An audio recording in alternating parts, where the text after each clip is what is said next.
Well, greetings, YouTube. All right, well, I asked my Twitter people for some subject ideas. Nobody responded. Shame on you guys. So today's video is going to be really about the state of our country, and I have just a question to pose to you guys. I mean, when you look at what's going on, there's so much to talk about, and I don't want to repeat a bunch of stuff that we already know. But this guy behind me. But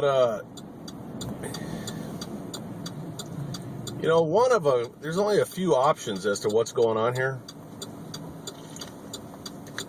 I mean, either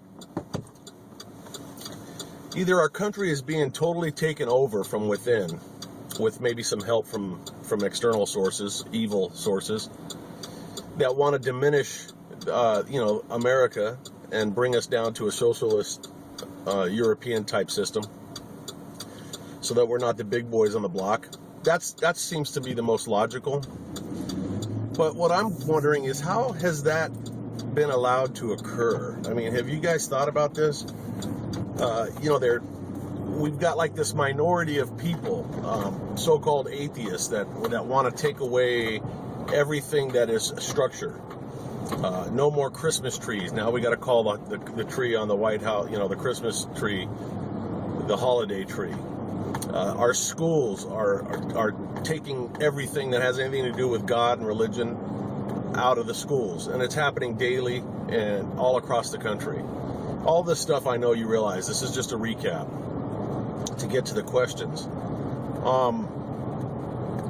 We are allowing foreign enemies to come onto sovereign U.S. territory by way of a consulate general's property, and slaughter our ambassador and other Americans, and with absolutely no repercussions. If I see Hillary Clinton one more time threatening, or even Obama for that matter, there will be consequences, strong consequence. It's like that movie Team America, World Police, where they were talking about, they'll write a stern letter to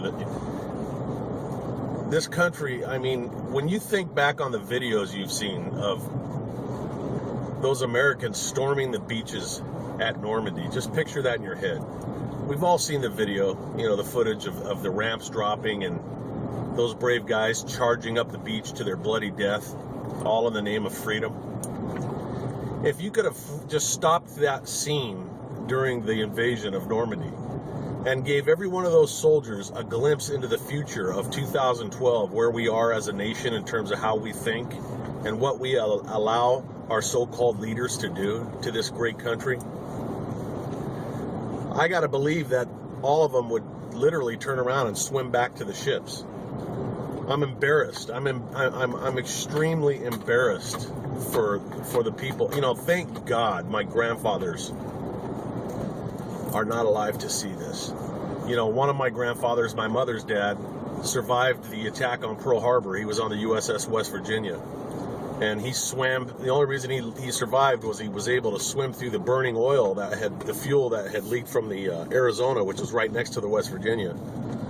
And he was on the swim team, and he did the butterfly stroke. So he would take a breath, push the flames away, come up, take another breath, and swim his way out of it. And they pulled him out of the water on a launch, pulled up, and some guys pulled him out of the water. He didn't have a stitch of clothing on or a hair on his body from the flames.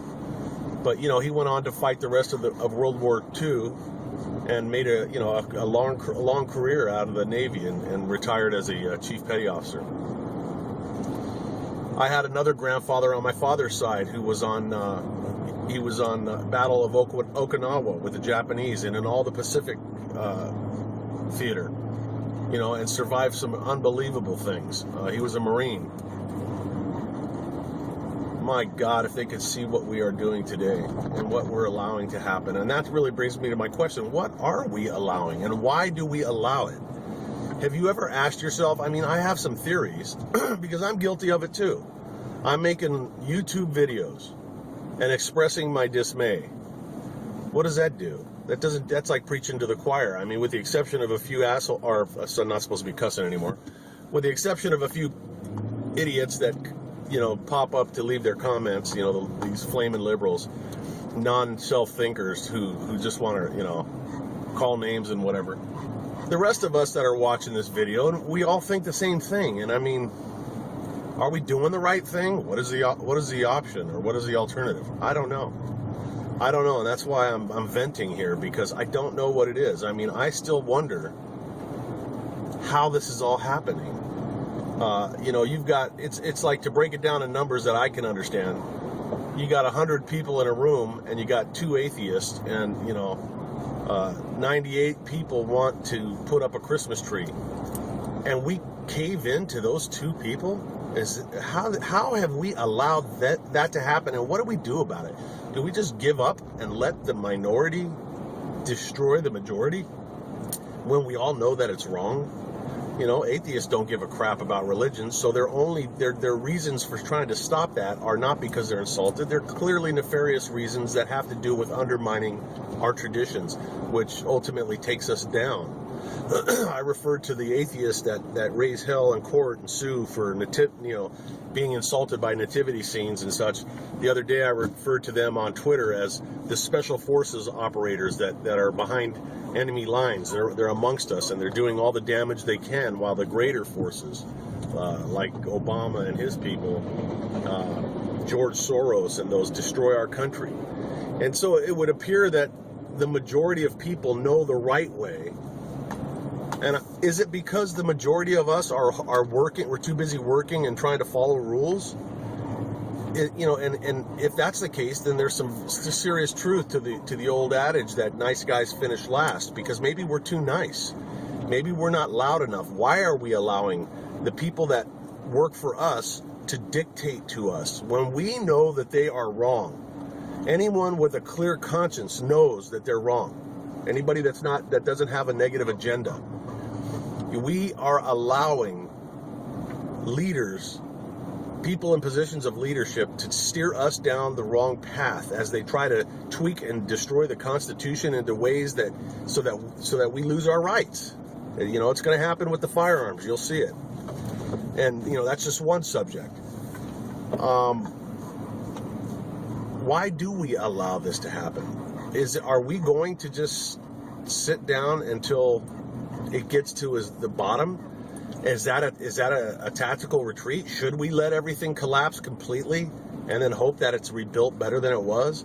I said the other day, sometimes you got to let an alcoholic hit rock bottom before they can, realize they need help. But you've got some very powerful forces aligning against America that would be stupid to not take advantage of this disarray that we're in right now, this disarray. And I'm talking about the big countries, superpowers, the Soviet or Russia that's building, all these, that's upgrading all of their military. You've got China building aircraft carriers. We are cutting our military spending. We are assisting those who wish to see us fall. And by not doing anything, we are all culpable. We all have our hand in the destruction of America, all of us. I just hope to God I don't live long enough to see how bad it's going to get, because it is going to get bad. Whether it's 2 years or 20 years or whatever, we are literally standing here watching the news and shaking our heads and tweeting to each other about what a nightmare it is. Are there no smart people left? I don't claim to be one of those people, but are there no bright, intelligent people that are conservative or constitutionalists that can figure out a way to stop this train wreck? Or are we just destined to ride this train to impact? What do you guys think? Let me know what your thoughts are.